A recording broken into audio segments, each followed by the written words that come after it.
You want to know why my BJs lacked enthusiasm? I hated you. I hated your hair. I hated your ugly legs, your forearms. I hated kissing your lips, Dave, okay?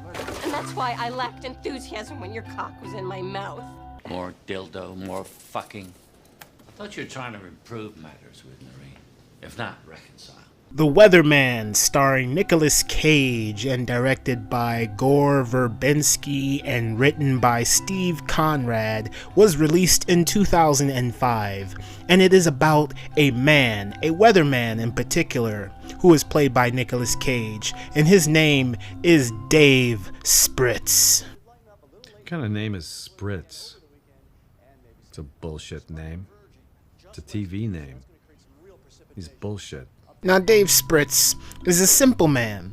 This man, he's a weatherman. He predicts the weather.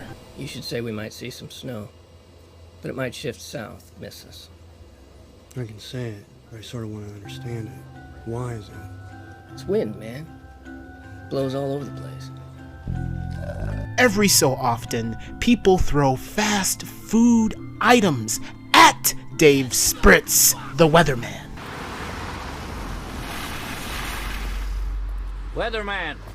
And not only does Dave Spritz, the weatherman, have to deal with people throwing fast food items at him, but his own wife doesn't want anything to do with him, or shall I say his ex-wife, Noreen, who is played by Hope Davis. Dave, I'm marrying Russ.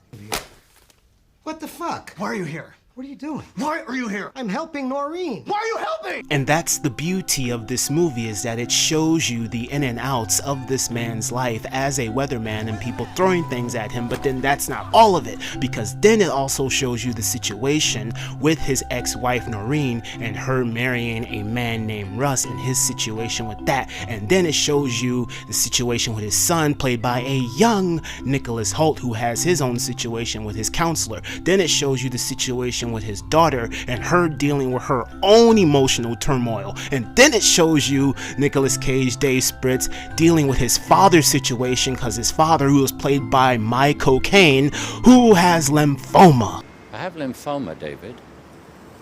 What? I have lymphoma.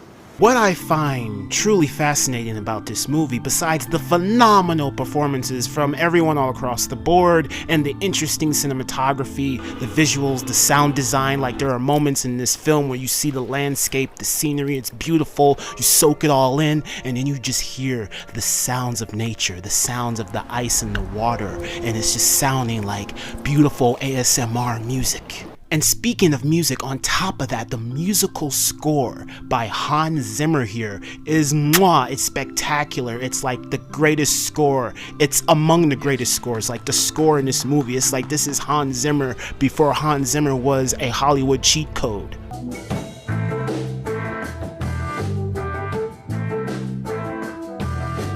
I don't want to read the script, tell me the story, because then I know what's in his head, you know, where we're going with this thing. I kept saying to Gore, send me photos. So he sent me like a photo of a clock on the hospital wall, you know, stuff like that. You know, I'd go, oh, I know how to write that. You know, show me what colors you guys are going to be in. What's the lighting going to be like in this movie? Oh, I know how to make that sound. I know how to be complementary to this style. This music just shows you how great Hans Zimmer is as a composer. But on top of all of that, the most fascinating thing that I find in this film is the product placement. There are numerous scenes of product placement in this film, like let me count the ways.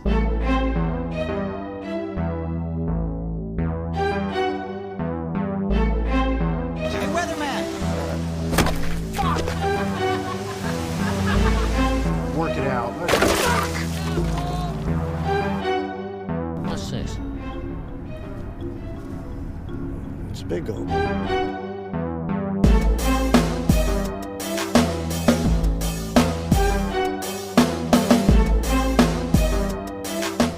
It was a McDonald's hot apple pie.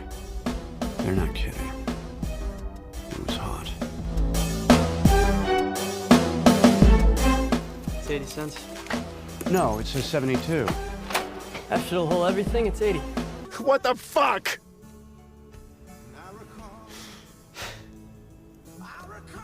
But then it does play a part in the story, even though it's like numerous times we see product placement. It could get a bit annoying, but it does play a crucial part in this film. When I was a kid in South Florida, there was our local weather person was doing a remote on the sidewalk, and I was in a car with my older brothers and some friends, and we'd just gotten back from Arby's and we all had milkshakes, and one of my brother's friends thought it'd be a good idea to try to hit him with this milkshake as we went by. It's easy. It tastes all right, but it doesn't really provide you any nourishment. I'm fast food. And that's what Dave feels like he is. He feels like he is fast food. I'll bet no one ever threw a pie at, like, Harriet Tubman, the founder of the Underground Railroad. I'll bet you $1 million fucking dollars. He's not accomplishing what he really wants to accomplish in his life. His end game, his goal, is to reconcile with his wife, get a good relationship going with his kids, and to live up to his father's accomplishments of being a novelist and a Pulitzer Prize winner. Even though Dave Spritz is doing pretty well for himself. I make $240,000 a year, plus appearances, which are, you know, not comfortable for me. So he constantly feels like he's a fuck up. He screws up every situation he gets into. What must you think of me? Your family leader. Your non-meteorologist, yet weatherman, frosty taking, fuck happy son. He screws up with his ex-wife, he screws up with his son, he screws up with his daughter, he screws up with his father. The man just can't catch a break. I mean, even his audience members, the people who love him in the Spritz Nipper, they throw items at him. Every couple months, someone throws something at me. A shake, a burrito once. So even though he's doing pretty well for himself, he still feels like there are gaps in his life. There are holes within him that do not feel fulfilled. Give me time to get it together. Give me a little while. Let me get the Hello America job. I can get it together. And that's the interesting thing. Throughout the film, his father just didn't acknowledge him. His father's like, you're a grown man. You should have more than $1 in your wallet and all this kind of stuff. You're not taking care of your son. You're not taking care of your kid, your daughter. And your wife, you know, doesn't like you. And she's marrying another man. Things are spiraling out of control. You gotta knuckle down. I'm like, father, here's your shit. You always worry about your kids. No matter how old. There's always looking after. I just think the overall message here is ultimately satisfying. It's like what Michael Caine says here is very profound. Do you know that the harder thing to do and the right thing to do are usually the same thing? Nothing that has meaning is easy. Easy doesn't enter into grown-up life. The Weatherman, starring Nicolas Cage, Michael Caine, Hope Davis, and a young Nicholas Hoult, and directed by Gore Verbinski, who, if you do not know, made the 3 Pirates of the Caribbean movies. And when he made The Weatherman, I looked it up. For some reason, Rotten Tomatoes, they gave this a 60%. This movie is not flawless, but it's a very good movie. Damn near I say it's great. Damn near I love it.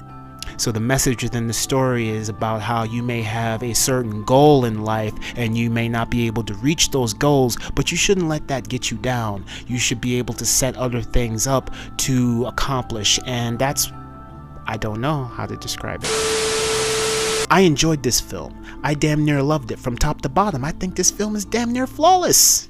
So then by the end of it, I'm just like, I was satisfied.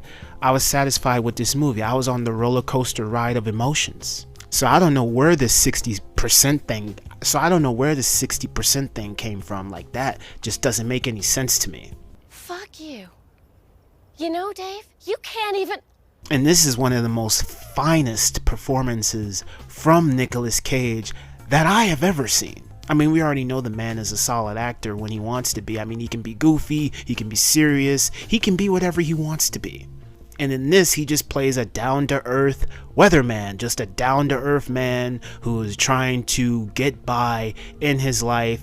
Dave Spritz has a dream, and his dream is to be with his family and just have a happy life. But unfortunately, you cannot have everything that you want in this life because easy doesn't enter into grown-up life. That's all I have to say.